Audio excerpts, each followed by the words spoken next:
Sonko n'est pas partant. C'est ça aussi parce que actuellement mu mel ni bu ñu gracier ñi nga xam ne ñoom ñooy Karim Wade ak Khalifa Sall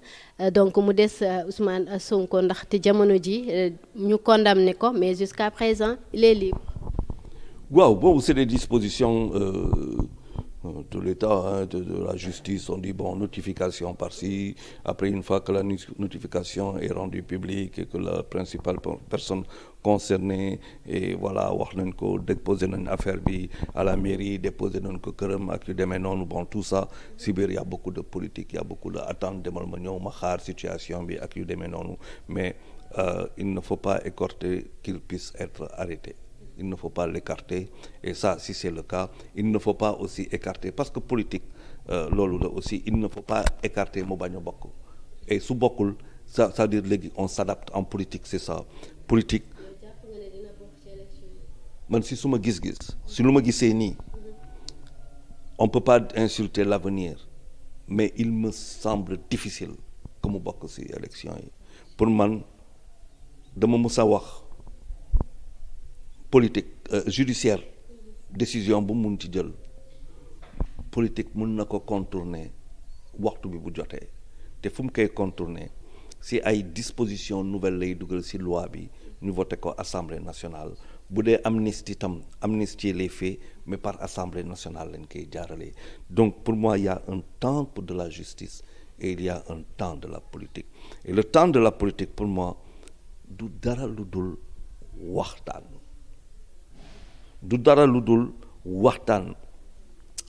ak lu ma munti demee gars yi xeex nañu guerre mondiale def nañ lépp ñu wëri dee ay millions ak ay millions nit, mais terewul gars yi bu ñu demee ba sonn lu ñu def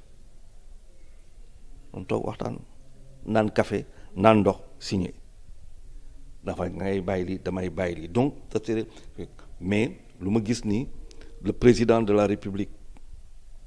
a dit qu'il n'est pas candidat, mais est-ce que cela ne se traduit pas aussi par une volonté, et il l'a affirmé, de faire respecter la loi et de faire, et ça s'il l'a dit, ça veut dire que ce monsieur-là qui a 7-8 mois pour faire un certain nombre de choses va faire appliquer la loi. Donc moi je ne vois pas Sonko candidat à la présidentielle de 2024. Par contre je vois Sonko faiseur de président. Non, faiseur de président en 2024. Maintenant, moi, j'ai beaucoup de... C'est un grand regret pour moi, lu ñuy dund nii, parce que j'ai eu la chance ànd ak un grand monsieur ñu koy wax Youssou Ndour ñu politique en 2011-2012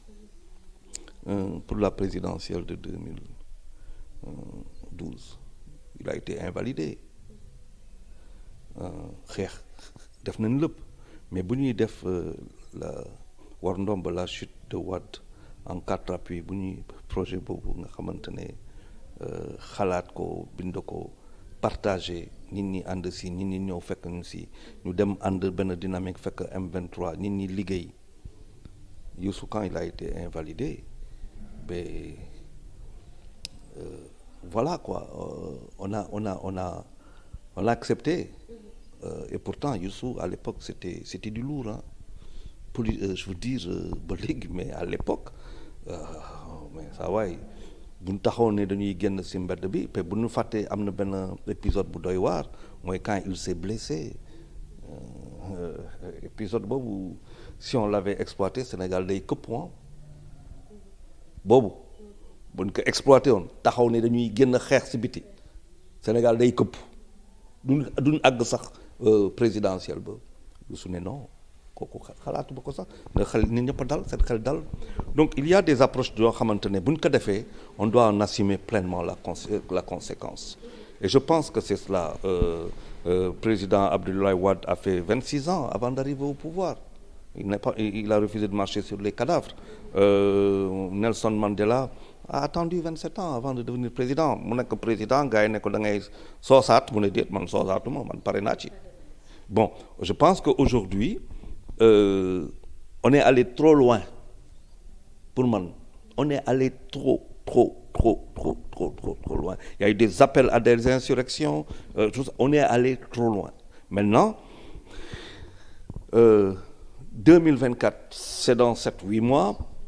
mais la vie ne s'arrête pas à 2024. Donc pour moi l'intelligence, accepter un certain nombre de choses, jouer na parce que parce que man lu may wax Ousmane Sonko il faut dire les choses. boo duggee politique dama koy wax tout le temps booy def boxe dañ lay ne boxe bu waroo dóor en dessous de la ceinture. Boxe amul dóor tànk, boxe fii ngay dóor ba si kaw, amul dóor coude, amul dóor coup de poing retourné, yooyu yëpp amul. Boxe moom dañuy ne c'est un noble art. nga ne déet man boxe ma damay karaté nga bëgg a dem karaté ne da ngay boxe bëggoo nit ñi laal la ak tànk xam nga yaa ngi yaatoon sa bopp amul loo fay def. nga dem judo nga ne man damay dóor ni ne déet fii amul dóor fii ay jàppante la paddante ak sandi la. nga jóge foofu nga ne déet léegi yëpp am na MMA nga dem MMA daanu si suuf gaan bi yéeg sa kaw toog di la dóor donc sport bu nekk dafa am ay kodam nga ñëw politique ndekete du moo raw sax MMA. nii dañuy yor jaasi ñii yor canon ñii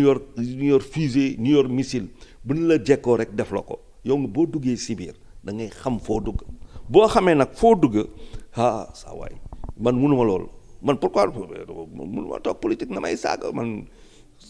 xolu mun boobu aw ma ko mais bu ma amul xolu mun boobu damaa ne teg rek bàyyi politique dem defi leneen donc boo duggee politique xamel que nit ñi dinañ def lépp pour rendi la bu fekkente ne da nga am doole surtout dans nos pays là et puis comment nous sommes éduqués comment nous sommes élevés nga xamante ni ñun suñu àdduna balaa ñuy politique suñu àdduna yëpp mooy loo yor laa bëgg dinaa def pour yor ko naa dem gi si sëriñ bi dinaa def lépp ñun noonu lañ mel.